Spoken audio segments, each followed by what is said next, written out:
مقالہ نمبر 7، اعتراف تقصیر اور استغفار۔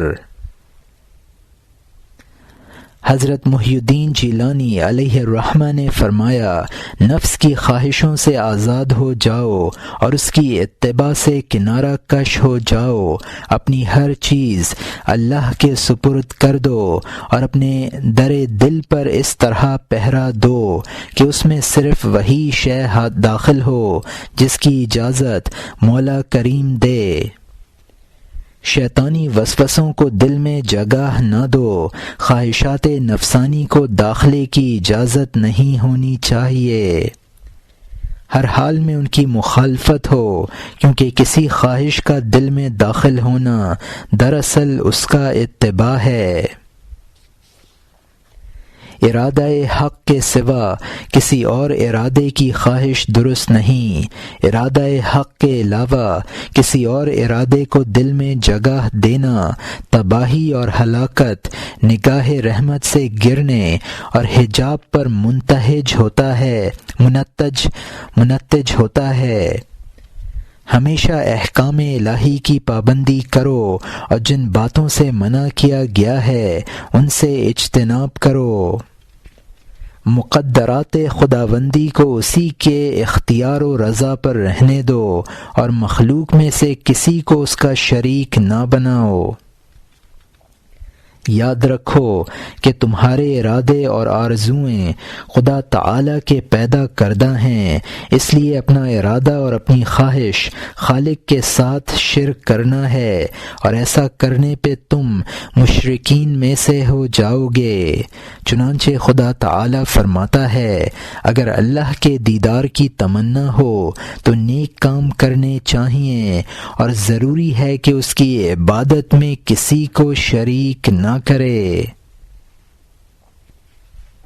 شرک صرف بت پرستی ہی نہیں ہے، خواہش نفس کی پیروی اور دنیا کی کسی بھی چیز کے ساتھ عشق کی کیفیت سے منسلک ہو جانا صریحاً شرک ہے۔ خدا کے سوا ہر شے غیر خدا ہے، اور ہر غیر خدا کی خواہش شرک کہلائے گی، لہٰذا اس سے پرہیز کرو، اپنے نفس کی برائیوں سے ڈرتے رہو، تلاش حق میں سعی رہو، غفلت کو شعار نہ کرو۔ جو حال و مقام تمہیں ملے اسے اپنے نفس سے منسوب نہ کرو، اس لیے کہ تغیر حال کے لیے ہر روز خدا تعالی کی نئی شان ہے، اللہ کی ذات بندے اور اس کے قلب کے مابین ہے۔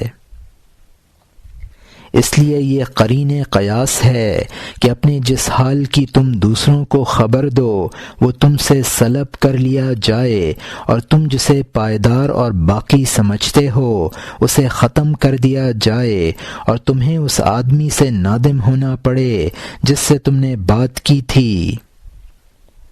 اس لیے ضروری ہے کہ اپنے مقام کو اپنے دل ہی میں رکھو، کسی دوسرے کو نہ بتاؤ، اور اگر خدا تمہیں تمہارے حال و مقام پر قائم رکھے تو اسے خدا کا انعام سمجھ کر اس کا شکر ادا کرو اور اس میں اضافے کی درخواست کرو۔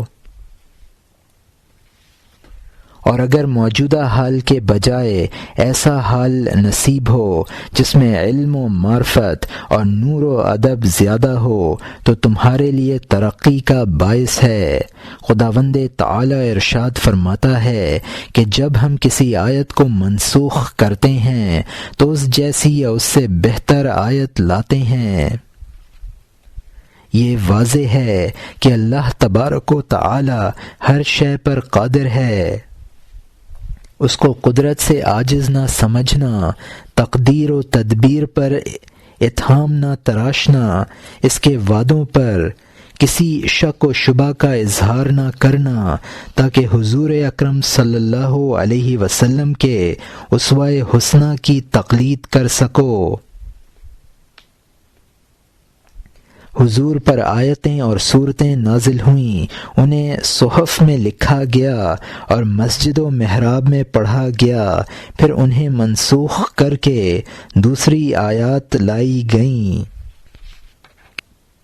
یہ حضور کی شرعی اور ظاہری حالت تھی۔ آپ کے باطنی احوال اور علوم سے یا آپ خود واقف ہیں یا آپ کا خدا۔ حضور نے ارشاد فرمایا کہ جب میرے دل کو ڈھانپ لیا جاتا تو میں ہر روز 70 مرتبہ اور ایک روایت میں ہے کہ 100 مرتبہ مغفرت کرتا تھا، اور وہ حالت دوسری حالت میں تبدیل کر دی جاتی تھی۔ حضور صلی اللہ علیہ وسلم کو قرب کی منزلوں اور غیب کے میدانوں کی سیر کرائی جاتی تھی، اور آپ کی نورانی خلعتیں تبدیل ہوتی رہتی تھیں، اور ہر نئی حالت بہتر اور روشن ہوتی تھی۔ اور پہلی حالت میں حد و حدود ادب کی حفاظت کرنے میں نقصان ظاہر ہوتا تھا۔